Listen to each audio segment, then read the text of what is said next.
Alright, won the die roll. Yeah, we want to play first. And, we got to keep. Favorite Hoplite into Nyxborn Eidolon is fine. Next land we draw, we get, either a Phalanx Leader or an Asphyxiate, which is perfectly alright. So, no, we're not going to mull. Um, Definitely has the potential to, be very sketchy if I don't draw lands in the first couple turns. But it's definitely way worse to mulligan, that's for sure. And I would be super stoked, actually, if I just drew a plains and then a swamp. Do a favorite hoplite into a phalanx leader, have the swamp to take out whatever blocker there is, and then keep drawing lands so we get more of our duders online. Cool beans, here we go. Oh, hey, look, it's Mike from Mana Bluff. I'll talk to him in a second. Oh, I gotta pay. He distracted me.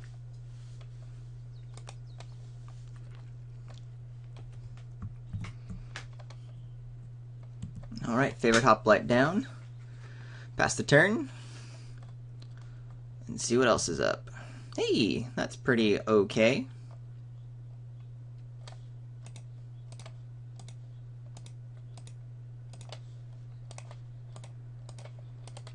Probably going to scare my opponent seeing this, but what my opponent doesn't know is I don't have any great follow-ups with Bestow. So,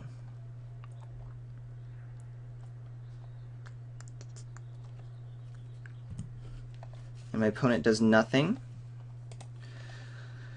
I'm cool with just attacking in and not playing the Nyxborn Eidolon since we drew a land. We're going to have the Emissary next turn, followed up with probably a Bestow. I think this Eidolon is going to be a little bit more relevant as bestowable. Nyxborn Triton. And then we'll just go ahead and asphyxiate right away. You know, it's not a lot of damage, but Nyxborn Triton does sort of keep us back. And then I think we'll, with our be able to bestow Nyxborn Eidolon next turn, we'll be in a really good shape to keep passing through.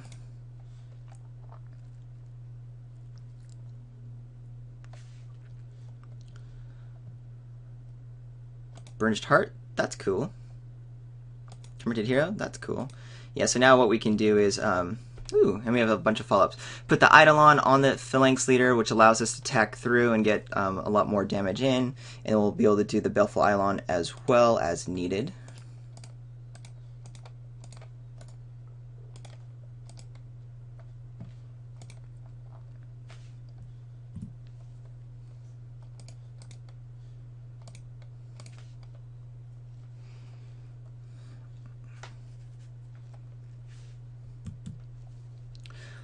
So now the biggest threat here is Bounce, which is so good in this format and really good against my cards. So something like a Griptide or Voyage's End kind of takes the pressure off.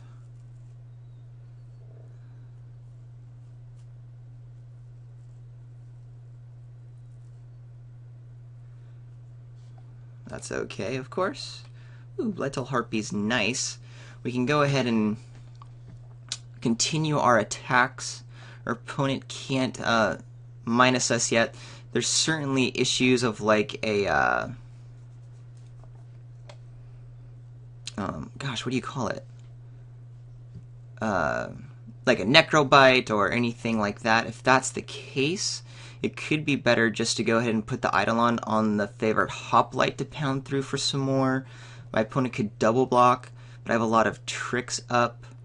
But I don't have them, so that's a bluff. I could be greedy and just play a creature past the turn. I think I'm just going to Baleful Eidolon onto the Phalanx Leader and keep bashing through. If my opponent does have a trick, it's not awesome for me, but I do have some decent backup plays. I think that's the only thing I'm super duper worried about. It's like a Necrobite or a Boon or something. But then I still have two like pretty decent sized creatures coming through. So I'm actually okay with that.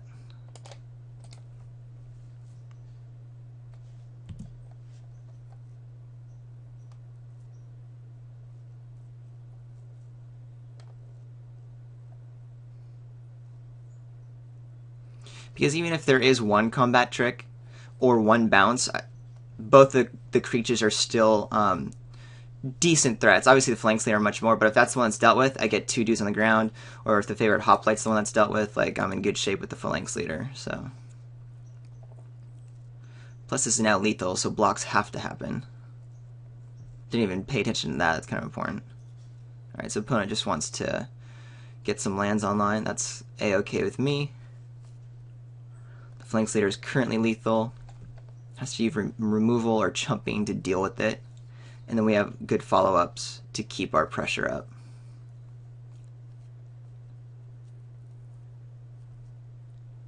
If I draw a land next turn, I'm just going to play the Bloodtoll Harpy. I will keep bashing in.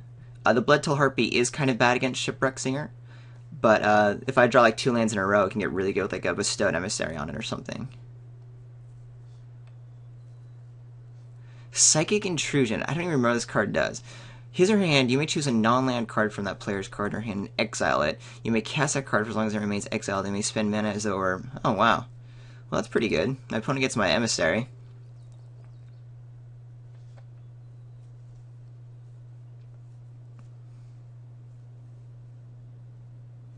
I'm glad that my opponent can't cast the Emissary on turn.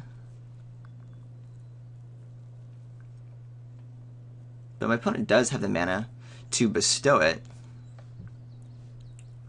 which doesn't really matter in terms of the aggression, but definitely matters that suddenly there's a pretty big blocker in front of me.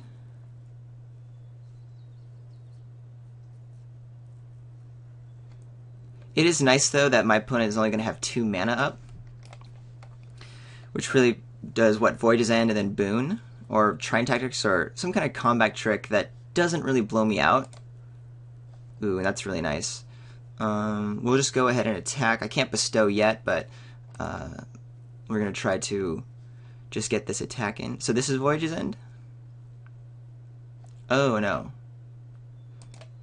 I don't think my opponent did that correctly. My opponent needed to wait till I actually attacked to do that. Because it's not like it doesn't create a shield in any way for the turn. So I think my opponent misunderstood how that was going down. Which is weird, because this card is from Theros, and I mean, even we're in Born of the Gods for a while now. So this is not a new interaction in any way, shape, or form. I'm happy to play the Bloodtoll Harpy as a second lethal threat. Again, it gets hit by Shipwreck Singer, but we might be bestowing on Erebos' Emissary. And both these guys are lethal anyway.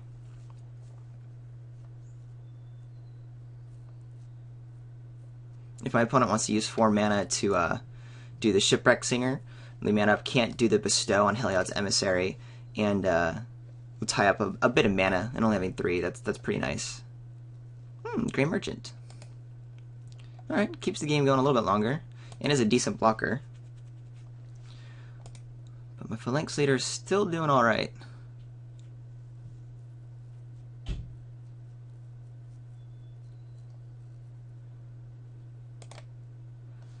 Scholar is an okay rip. Would have preferred a land. I don't want to attack in with the Hoplite, do I? Definitely not the Bloodtoll Harpy, because I can just get eaten by the Shipwreck Singer. And definitely attacking in with the Phalanx Leader. Question is, do I attack him with his Hoplite? If it goes down to a 2-3, my opponent can double block, but that means I'm killing the Shipwreck Singer. And I'm actually okay with that.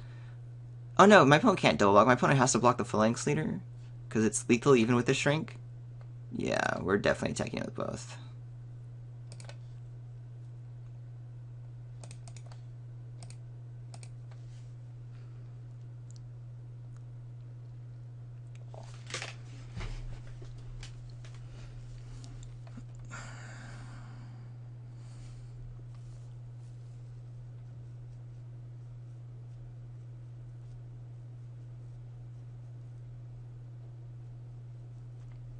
And I think no matter what, I'm playing the Scholar of Athreos. I could be wrong, but I think the Bestow ability is way too strong on the Emissary with my 2 heroic dudes to not do it. Also, getting the Scholar down with my opponent this low of life means it's another pretty significant threat that even if I don't draw a land, I can, just that 1 life is going to be pretty relevant since my opponent might be down to 2 or 3 right now.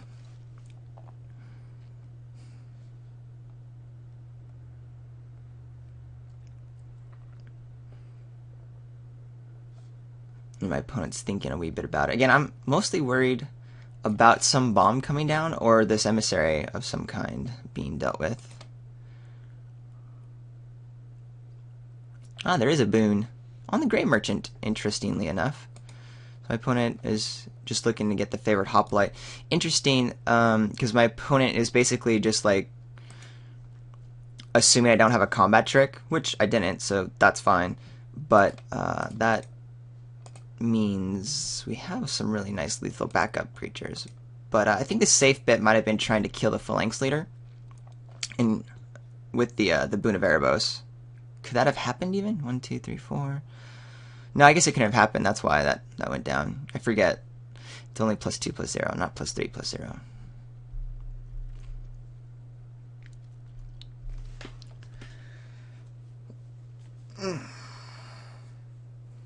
So what am I most scared about? A Voyage's End puts me back, but I still get my 2 creatures down.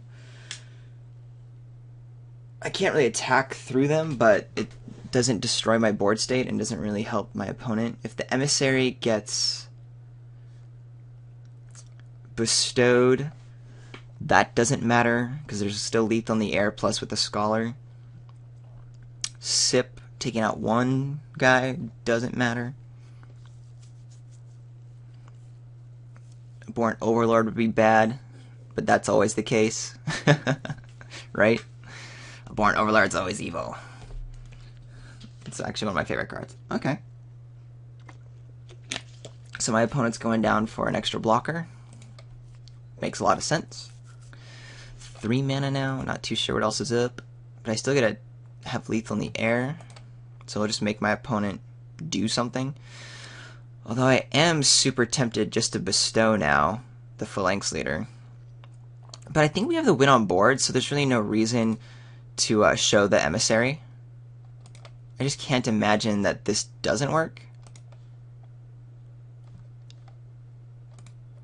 Yeah, let's just make my opponent do something. I mean, but what removal spell in triple black besides, like, Murder, which is not in this set? Hero's Downfall, I guess? Oh, Pharika's Cure, yeah. See, should have paid attention to that. I'm silly. Oh, there's actually a bunch. There's that. There's the uncommon in whatchamacallit.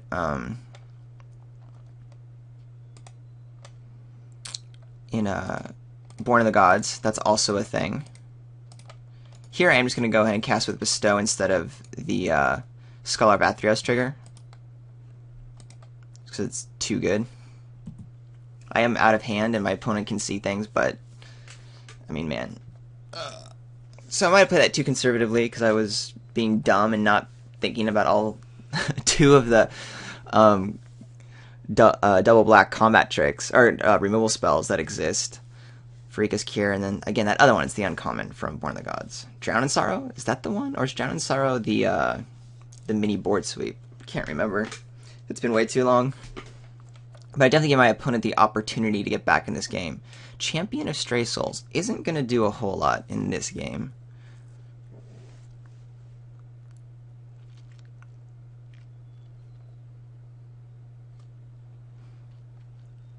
So I'm happy just to go ahead and attack with the Phalanx Leader. My opponent has to go ahead and triple block just to kill it. And then we actually have our Traveling Philosopher as a way to kind of do a blowout there. Could just be a chump, and that's a-okay with me. I'm going to keep the Traveling Philosopher in hand as a way to discard to the Erebos' Emissary, and try to win with the Scholar of Athreos as well. So does this start really going off? Sacrifice X other creatures. Yeah, actually I should have paid attention to that. I'm not paying attention. Because this allows my opponent to sacrifice like the Emissary, grab back the Grey Merchant, gain 4 life, which is the biggest issue here. So I don't want to keep letting that happen with this little combo. So I need to put a lot of pressure in.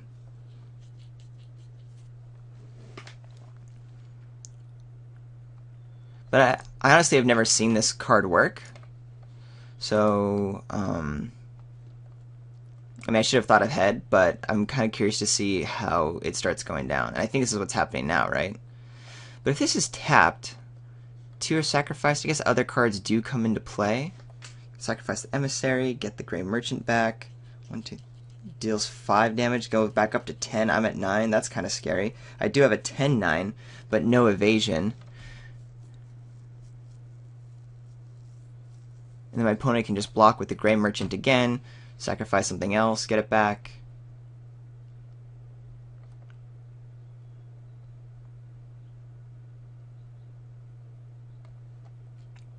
But doesn't my opponent want to do that after declaring blocks? Like, don't you want to block, then sacrifice? Because that kind of saves you the creature. If my opponent does this now to gain a life, that's fine, but then my opponent's down on a creature. Sacrificing 2? Getting those 2 back? That's interesting.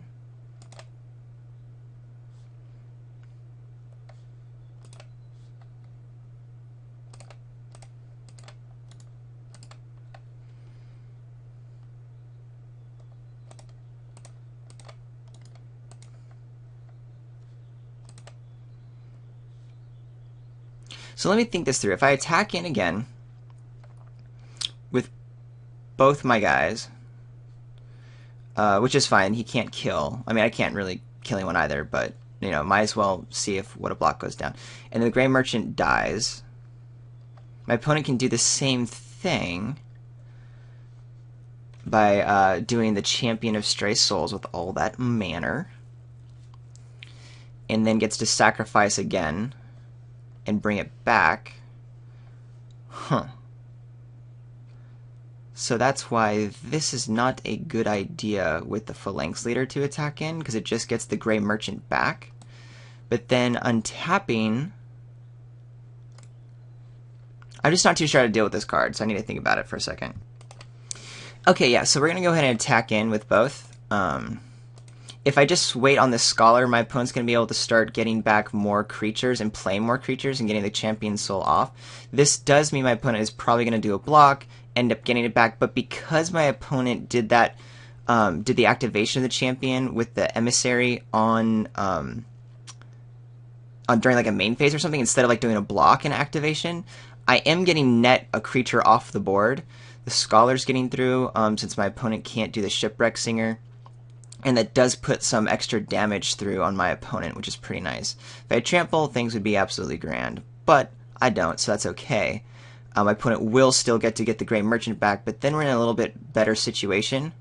Again, my opponent gets to go back up to life, and my opponent can't really deal damage to me right now. And it really ties up... it just gets less net creatures on the board. And with the Scholar being available, I think we can do okay work in getting there. Claim of Erebos. That's fascinating. I don't know why you would want to do that, especially if you want to be activating your Champion of Stray Souls a bunch. So now there's been enough sort of plays by my opponent that I think we'll get to win here on just misplays.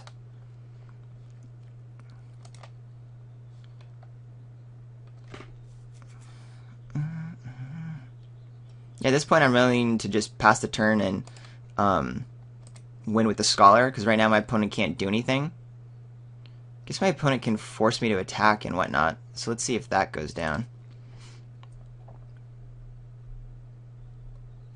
My opponent can go ahead and sacrifice a Shipwreck Singer to get the Gray Merchant online.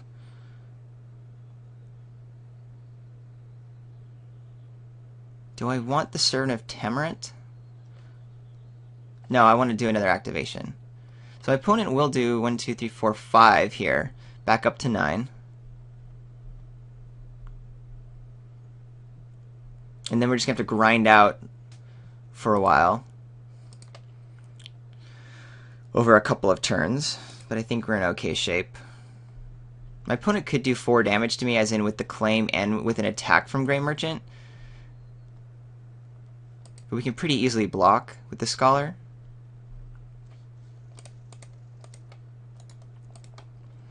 And here, even though my opponent can do 2 damage to me, I'm gaining that 2 life, so I'm winning it in that regards. And then, wow, this Mortal's Ardor is going to be a great backup plan for us. But yeah, we'll just pass the turn. There's no reason to let my opponent get this Gray Merchant back into the graveyard.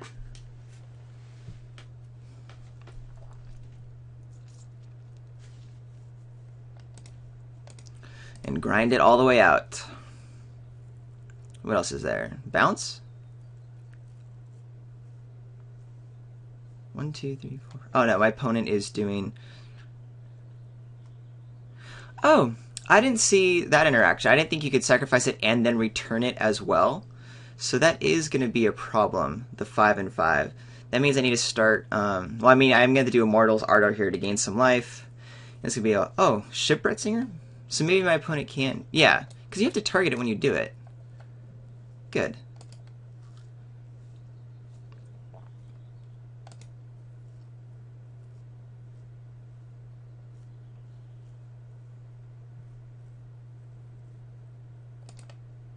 Very interesting playing against the champion. Probably not too fun to watch, but for me, having never done it, I like it. So that's pretty cool. Biggest issue here now is my opponent can sacrifice and get the Gray Merchant back. 1, 2, 3, 4, doing 6. Is there any way to not let that happen?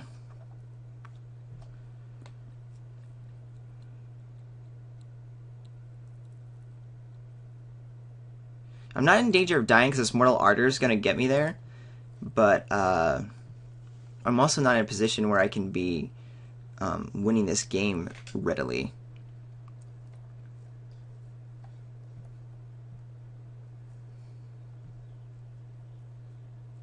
So my opponent's starting to go off now with this guy.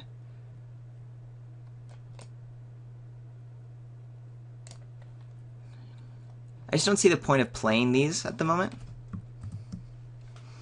In a,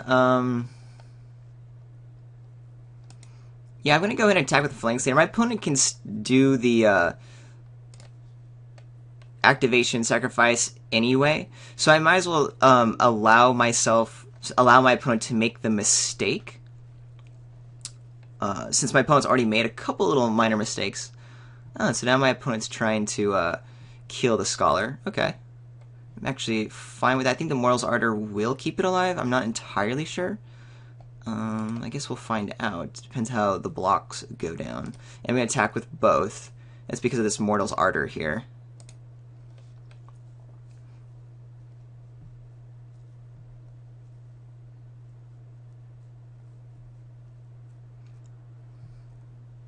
So if my opponent wants to activate -1, -1...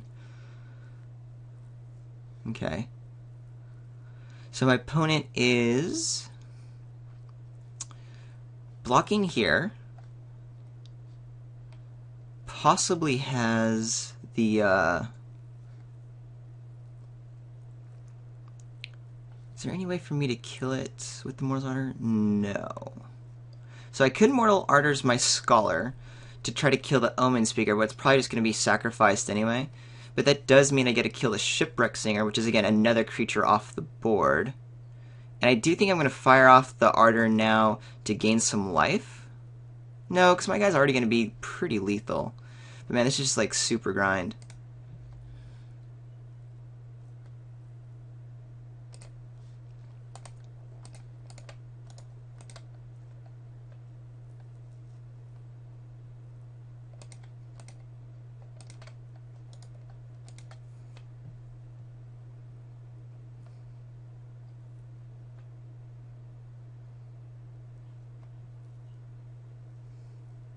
So if my opponent wants to sacrifice the Omen Speaker, my Scholar actually stays alive. I wish I could kill this champion with the Mortal's Ardor, but I can't. But at least my Scholar's not dead. Oh no, wait, my opponent sacrificed the Shipwreck Singer. That's interesting. So do I want to kill the Omen Speaker and gain some more life? 4 or 5. It also saves my Scholar, so yeah, we're going to do that. Because again, just getting more creatures off the board is a good thing.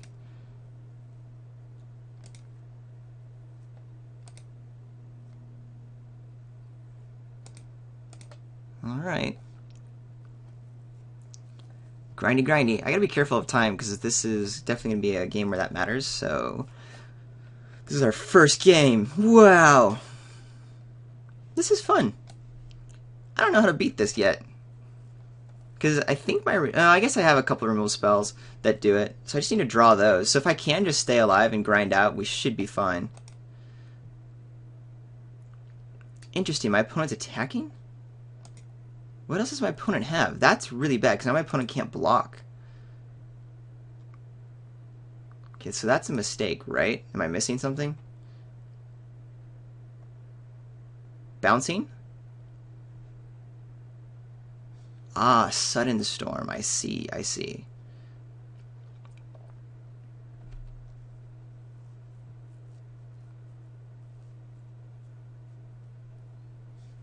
Another land is cool, because I do want to be able to activate a bunch.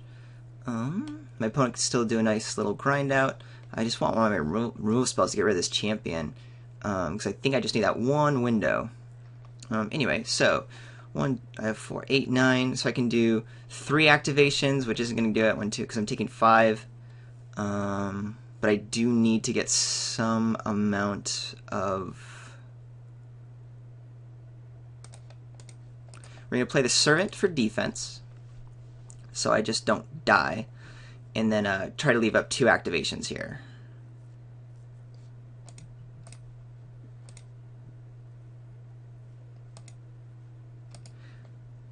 And then I do want to try to get this Traveling Philosopher down, because I think going wide is how I beat this champion, or drawing a removal spell, so...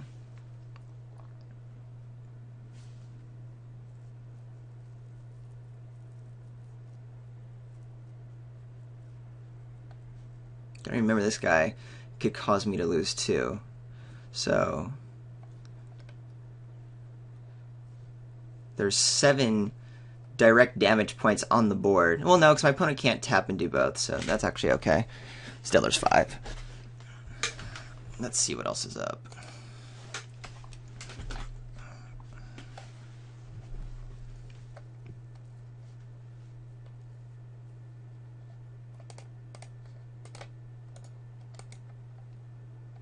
Come on. There we go. Play the grinds. Yay, Necrobite. I guess that's good. I can attack in here, and my opponent would have to block here if my... Just trying to decide if I want to play into this Necrobite. If I attack in with a Servant, and my opponent blocks Grey Merchant, no big deal. If my opponent blocks with Champion, I do a Necrobite, responds by...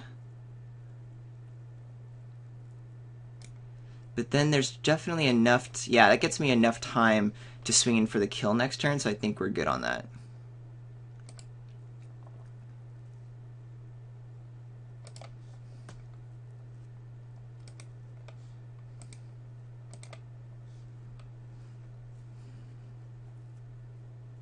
Nothing happens, but that's okay. I mean, it's not great, but I do want to be able to get this guy untapped, and then... Do I play the Traveling Philosopher? Yeah, like I said, I want to be able to do that and start getting... No, because there's 10 points of damage, right? Because my opponent... No, because it's a cycle. Especially with Necrobite now, I can start putting more pressure, and whenever the champion finally does do a block, if that's what I'm forcing my opponent to do, should be in okay shape. This is going to be a bounce of the Grey Merchant, I assume. Well, a sacrifice of the Grey Merchant. Getting something else back, so that next turn we can do another 5 points. Scry is nice. Yeah, pretty cool. Alright, time.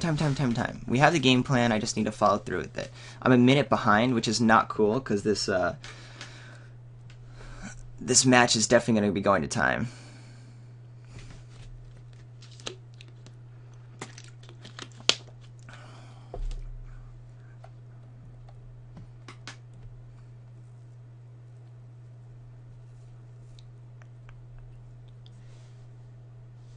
Alright, what you doing now?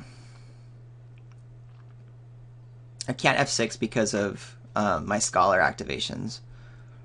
And Necrobite if I do want to just protect my Scholar, which is kind of a win condition.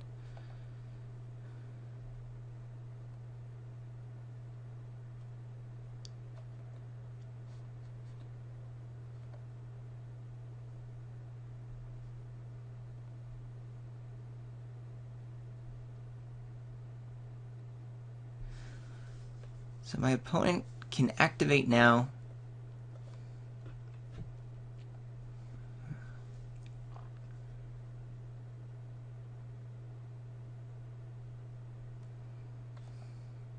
I'm definitely going to be doing Scholar twice. My opponent can activate, and that puts my opponent to 9 net-wise.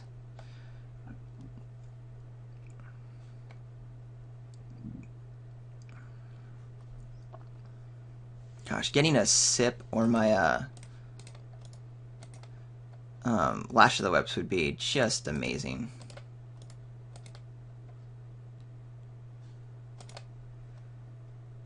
Okay, oh, I forgot about that trigger too, which I very much want. We're going to do the same attack here. We're going to attack with the Phalanx Leader, keep getting it. Yay! Lash of the Whip. Okay, so in response, we will finally kill this dude. And hopefully that will work. And because of that, we're going to have to be careful of my mana, since so much of it will be tied in. I think we are going to go for it, though. The Grey Merchant can come back, though, before blocks. But no, because then this Phalanx Leader has to happen. I'm just going to protect my Scholar.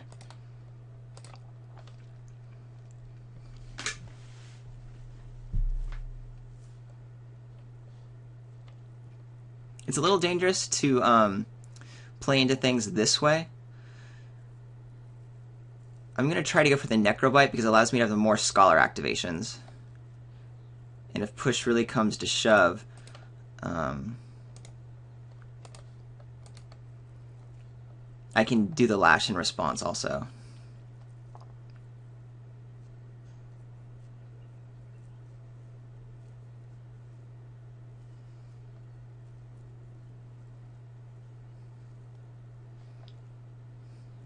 So now my opponent should do an activation of the champion. Getting rid of the Omen Speaker, bringing the Grey Merchant back, going back up to 8 life. And then we're going to save the Lash for if my opponent wants to bounce this guy back and do all those kind of things. We should be able to start getting this win on board and stay ahead on time. Okay. Yes. Ouch.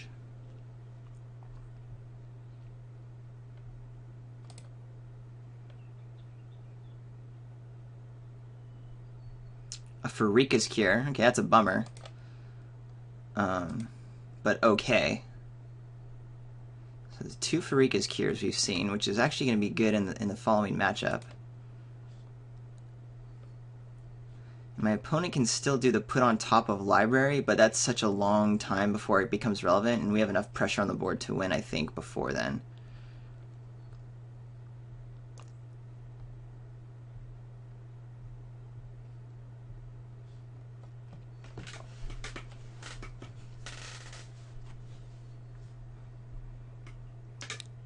Selfishly, I'm very happy that this game is happening, because having not played Magic for forever, this is a really fun, kind of interesting game for me to get back into after 2 weeks of being bored. Oh no! So, SIP goes down. I'm definitely going to do my activations. I still think we're in okay shape. We're getting a little bit of life here. And this Phalanx Leader is still so powerful. Painseer, that doesn't matter. My opponent's going to go down to 7. I'll be back up to... And my opponent has no cards in hand, so we might... Oh, so that's a win. Cool. Alright. So my opponent was just trying to finish it off right away, but yeah, we're in good shape. We can just fire off the Lash, and then attack in for the win. There we go. Alright, so time is of the essence. And as long as we pay attention to our clock, we should be able to get through this match pretty okay. As long as I don't make too many stupid mistakes, which I'm very apt to do when, because I think so slowly. Yes, Dark Betrayal. Probably Viper's Kiss. Probably not Flesh Mad Seed. Alright, is there anything super bad? Disciple is one of the cards I wasn't super stoked on. We're no longer on the play, and I think Favorite Hoplite, there's enough for Rika's Cures going around that's going to be pretty not okay. So I'd rather have the Dark Betrayal. Issue is now I'm at 13 creatures, so I have to be careful. So maybe I also pull out a Hold at Bay to bring in Viper's Kiss. What other activated abilities? I mean, the Shipwreck Singer, and yeah, there's enough that we definitely want Viper's Kiss online. Am I confident, though, about this Favored Hoplite decision?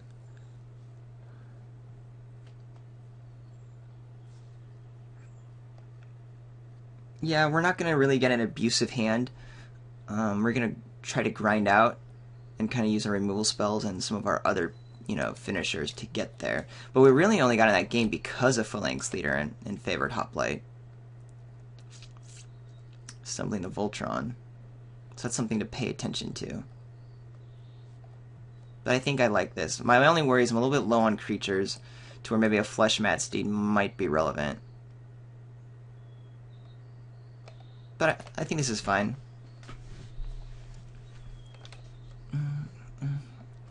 We'll keep. We have a nice Dark Betrayal, an Asphyxiate, and a Bloodtil Harpy, so one land gets us there.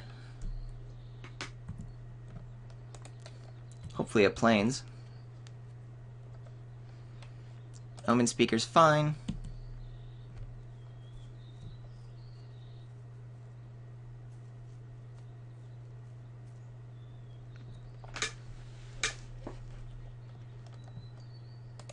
Well, it's a land, which is, okay. Not great, but definitely okay. Burnished Heart, perfectly okay with. Taking one, yes, yes, yes. We'll just start getting some Harpies online. See if we can't beat down the air a little bit. Win that race.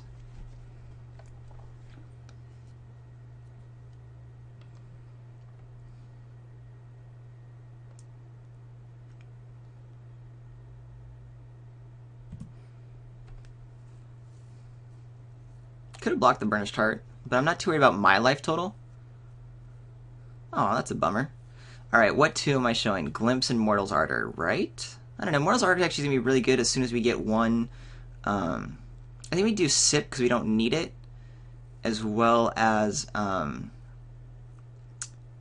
of my white cards. Do those two. I think the life actually will be relevant, and if the game goes longer, that's actually good on time. Hey, that's really nice. So my opponent knows I have the Glimpse. That's okay. We'll go ahead and attack in for 2.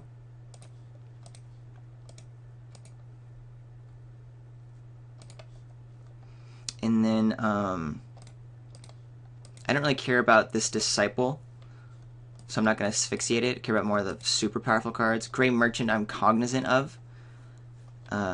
I can do a Dark Betrayal in response to a Grey Merchant coming down. I don't want to be super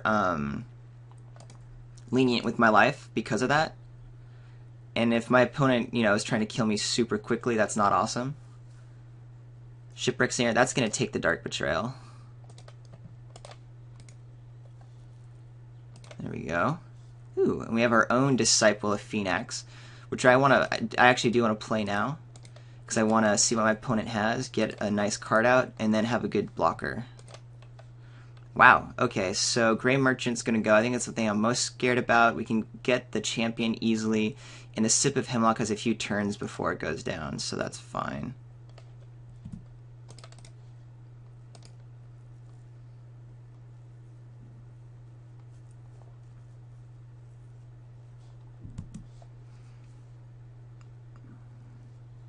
And here we're just going to preserve the life total. So I'll just block Burnished Heart. That's fine. Take 2. Don't care. The This is nice as well.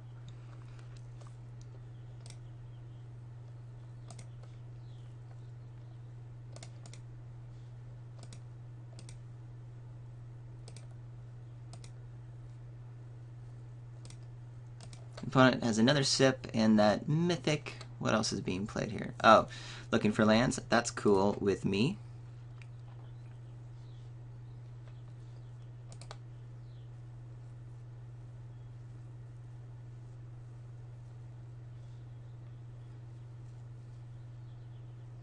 Here, if I was my opponent, I would want to be sipping one of the Bloodtale Harpies, get the pressure off. My opponent's going greedy with the Champion of Stray Souls. That's going to get the asphyxiated right away.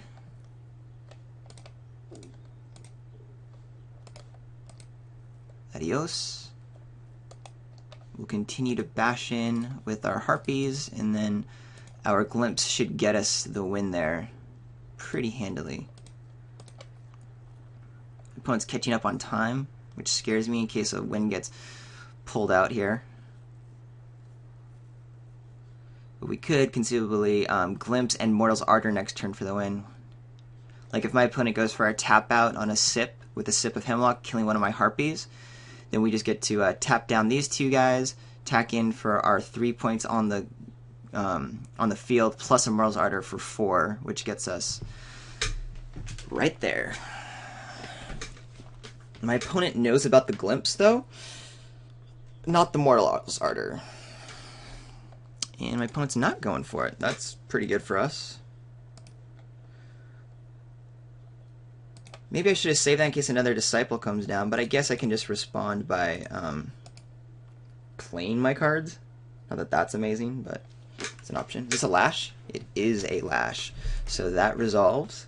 Now we're going to start getting into a little bit of hairy territory. Again, the Sip can come down. We still will have a win play if my opponent doesn't have a but a land comes down. So that makes it a lot more scary.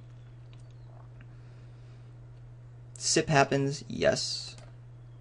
I'm going to go ahead and do the Glimpse at end of turn to get the Scry to see if I can't get something a little bit better.